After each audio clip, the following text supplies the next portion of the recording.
South India shopping mall festive and wedding celebrations సరికొత్త designs తో అద్భుతమైన కలెక్షన్.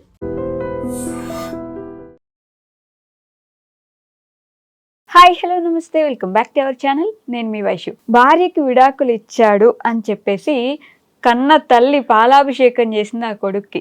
అలిమోని ఇచ్చేసి మరీ వదిలించేసుకొని నేను ప్రశాంతంగా ఉన్నాను, ఫ్రీగా ఉన్నాను, హ్యాపీగా ఉన్నాను అని చెప్పేసి అబ్బాయి పోస్ట్ కూడా పెట్టాడు, బయో కూడా పెట్టుకున్నాడు. మరీ అంత దారుణంగా ఎందుకు వివాహ వ్యవస్థ మారిపోతుంది, ఎందుకని పెళ్ళిళ్ళు నిలబడట్లేదు, ఎందుకని అబ్బాయిలు కూడా ఈ మధ్య అంత ఎక్కువ ఇబ్బంది పడుతున్నారు? ఈ విషయం గురించి మాట్లాడడానికి ఈరోజు నాతో పాటు రజనీ రమ గారు ఉన్నారు. మేడంతో మాట్లాడదాం. హలో మ్యామ్, నమస్తే. నమస్తే వైషు. సో పెళ్ళి అనేది ఇప్పుడు ఒక కామెడీయా, జోకా, ఇంకేమన్నా అసలు అర్థం కావట్లేదు. ఆ అబ్బాయి డివోర్స్ ఇచ్చేసి నేను ప్రశాంతంగా ఉన్నాను, అలిమని కూడా ఇచ్చేసి పాలాభిషేకం చేయించుకునే అంత స్టేజ్కి వెళ్ళిపోయారంటే వివాహ వ్యవస్థ ఏమైపోతుంది మ్యామ్? అవును, అదే వివాహము అంటే ఏంటి, తర్వాత ఏమంటారంటే పెళ్లి తర్వాత ఏమంటారు దాన్ని, వైవాహిక జీవితం అంటే ఏంటి అనేది తెలియకుండానే పెళ్లి చేసుకుంటున్నారు. అది love marriage Avani, arrange Avani, what ever it. మరి తెలియకుండా చేసుకోవటం ఎందుకు వైషు? తెలుసుకుని చేసుకోవచ్చు కదా. ఇప్పుడు ఇది ఇలా ఉంటుంది, ఇది ఇలా ఉంటుంది అని తెలుసుకుని చేసుకోవాలి. ఎవ్వరు సొంత అన్నదమ్ముల అక్క చెల్లెలే ఒకలాగా ఉండలేకపోతున్నాం. మనకే పడి చావదు. మరి దూరంగా ఉంటూ ఉంటాం. మరి ఎక్కడి నుంచో వస్తారు, లవ్ చేస్తారో అరేంజ్డ్ మ్యారేజ్ పక్కన పెడితే వాళ్ళు ఎవరో ఎక్కడో పుడతారు, మనకి పరిచయం అవుతారు. వాళ్ళు మనకి సమానంగా మనకు కావాల్సినట్టు ఎలా ఉంటారు?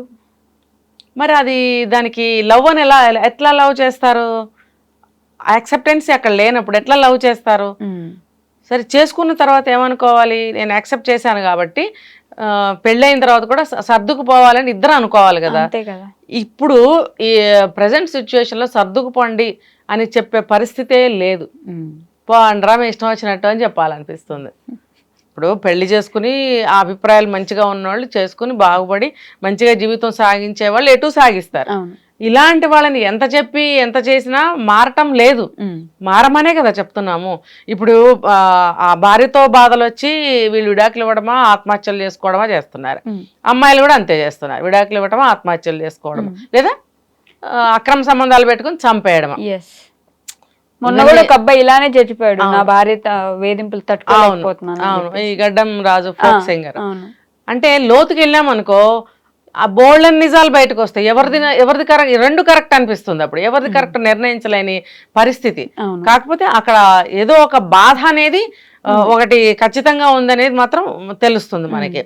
అది ఎక్కువ ఇతనే బాధపడ్డాడు అనేది తెలుస్తుంది కాబట్టి చనిపోయాడు. నిజమే, అతను కొట్టాడు, తిట్టాడు, కరెక్టే. కానీ ఆమె చనిపోలేదు, ఇతను చనిపోయాడు. అంటే ఎక్కువ బాధపడింది ఇతను కదా. అక్కడ ఏం లోపించింది అంటే ఒకళ్ళని గట్టిగా ప్రేమించుకోవాలా, ఇష్టపడట్లా, ఇంకా సర్దుకుపోయే పరిస్థితి అక్కడ ఏముంది? అదే కదా. అక్కడ ఫస్ట్ బాగా ఇష్టం ఉందనుకో వైషు, నువ్వంటే నాకు బాగా ఇష్టం, నువ్వు ఎంత కోపంగా ఉన్నా నేను నిన్ను ఎక్స్క్యూజ్ చేస్తా, వైషు వైషు వైషు అంటూనే ఉంటా కదా. అంటే అప్పుడు నీకు మనసు కరుగుతుంది కొద్ది రోజులకి. అలాగే భార్యాభర్తల మధ్యన కూడా ఒకళ్ళు కొంచెం దూరంగా ఉన్నా, ఇంట్రెస్ట్ తక్కువగా ఉండి దూరంగా తిరుగుతున్నా, మనం ప్రాకులాడామనుకో, అంటే అడ్జస్ట్ అవుతున్నాం అనుకో, వాళ్ళకు కూడా అదేంటి నన్ను ఇంత ఇష్టపడుతున్నప్పుడు నేనెందుకు ఇట్లా దరిద్రంగా బిహేవ్ చేస్తున్నాను అనేది టచ్ అవుతుంది ఎక్కడో. అవ్వలేదు అంటే 110% వాళ్ళకి ఇష్టమే లేదు. అప్పుడు ఇష్టం ఉంది భయ్, నాకు ఇప్పుడు ఇష్టం లేదు. దీనికి కూడా అనలిస్టులు ఏం చెప్తున్నారు, అవును ఆ సమయంలో ఇష్టంగా ఉంది, ఆ ఆలోచన ప్రకారం ఇప్పుడు నాకు నీ మీద అభిప్రాయాలు, ఒపీనియన్స్ మారిపోయాయి, నా ఆలోచన మారిపోయింది, నువ్వంటే నాకు ఇష్టం లేదు. అంటే ఇష్టం ఉన్నా లేకపోయినా కలిసి ఉండాల్సిందే వివాహ బంధం. ఇష్టం లేదు, నా ఆలోచన మారిపోయింది, నేను విడిపోతాను అని అంటే అక్కడ ఇంకా అర్థమేముంది, విలువేముంది దానికి? పెళ్లి ఎందుకు చేసుకోవటం? ఇప్పుడు ఎవరికైనా ఎప్పుడైనా అలాంటి వ్యక్తికి గతంలో కూడా ఎన్నో విషయాల్లో మారిపోతూ ఉండొచ్చు. నా బుద్ధి ఇలా ఉంది కాబట్టి, నా ఆలోచనలు అసమానం మారిపోతుంటాయి కాబట్టి, ఇప్పుడు ఈ పెళ్లి విషయంలో, ప్రేమ విషయంలో కూడా నా బుద్ధి మారిపోవచ్చు అని నీకు తెలుస్తున్నప్పుడు పెళ్ళే చేసుకోకూడదు. అంటే నీ మార్పులకి, నీ ఆలోచనలకి యువతలవాడు బలవ్వాలా, అమ్మాయి అయినా అబ్బాయి అయినా సరే. అది కూడా కరెక్ట్ కాదు కదా, అస్సలు కరెక్ట్ కాదు. అలాంటప్పుడు రెండో వాళ్ళు ఎందుకు బలవుతున్నారు? ఇదే ఇక్కడ రీజన్. ఆ ఆలోచనలు ఇష్టాలు మారిపోతున్నాయి, ప్రేమలు పోతున్నాయి. అప్పుడు బాగున్నావు, బాగా డబ్బు ఖర్చు పెట్టావు, నేనంటే పడి చచ్చేవాడివి, నేను కూడా నువ్వంటే పడి చచ్చేదాన్ని, అప్పుడు బాగుంది.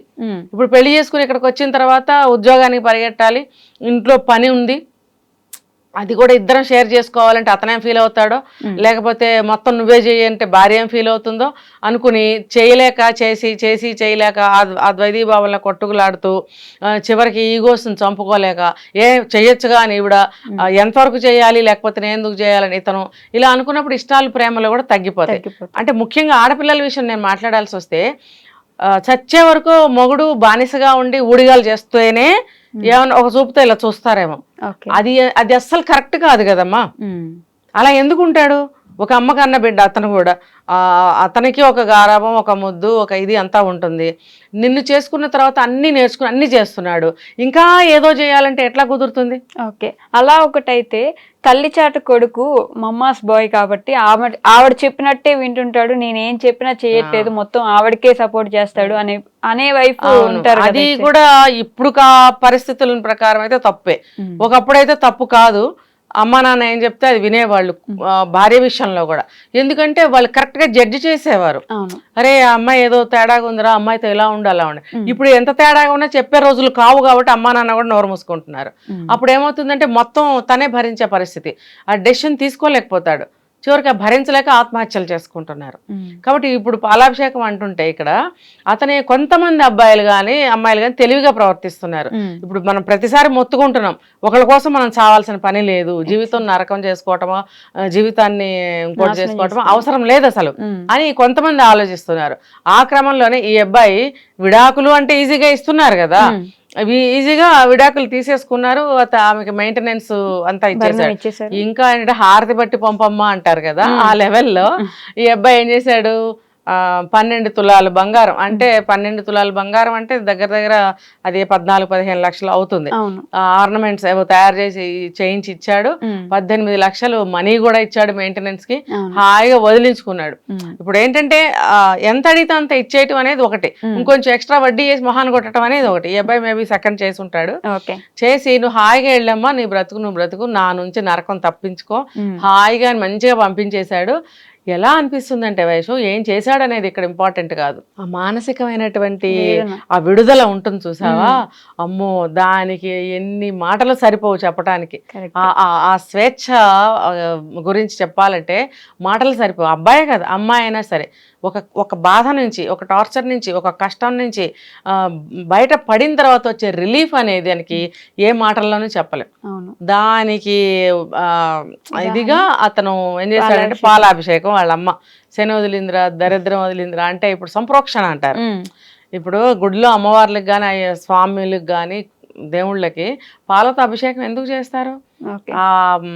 అది మంచి ఒక విగ్రహమే అనుకోండి, అదే ఒక మనిషికి చేస్తే ఏమవుతుంది, మనిషికి చక్కగా గ్లో వస్తుంది, చక్కని ప్రశాంతత వస్తుంది, చక్కటి సంతోషం వస్తుంది, హాయిగా అనిపిస్తుంది, ప్రశాంతంగా ఎన్నో భావాలన్నమాట. ముఖ్యంగా శుద్ధి, పాలతోటి శుద్ధి అంటారు, ఏ వస్తువైనా చూసారో లేదో, పాలతోటి శుద్ధి అనమాట.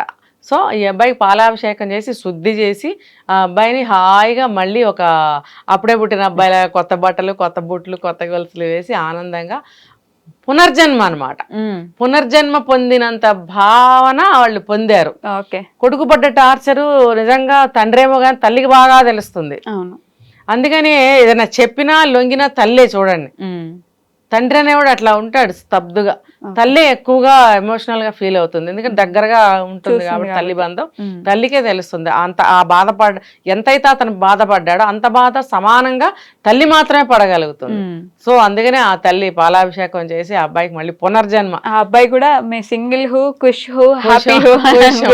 అయితే ఏంటంటే తల్లి బ్రతికున్నంత వరకు కూడా తల్లికి అతను సాయం చేస్తూ ఉంటాడు.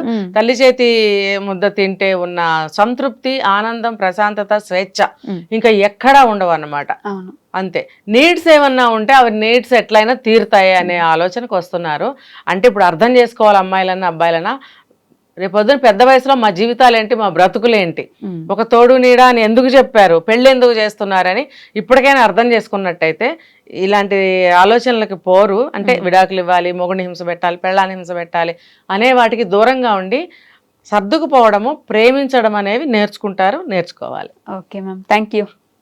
And don't forget to subscribe to iDream. And for more videos, Please subscribe to iDream. Please subscribe to iDream. Please subscribe iDream. And please subscribe to iDream. For more videos, subscribe to iDream. please like, share and subscribe to the channel. Congratulations, iDream. Subscribe to iDream. Subscribe to iDream. So subscribe to iDream Media. iDream ki iDream team అందరికి huge congratulations. Please subscribe iDream Media. Please subscribe to iDream. Subscribe iDream. Please subscribe to iDream. iDream అంటే నా కళల ఛానల్ను subscribe చేసుకున్న నోరు తిరుగుతలేదు, మీరైతే గంట గుర్తు కొట్టండి. For more such videos, please subscribe to iDream. Subscribe to iDream. Please subscribe to iDream. Please subscribe iDream Media. Please do subscribe to iDream. Please subscribe to iDream Media. For best entertainment and information, please subscribe iDream.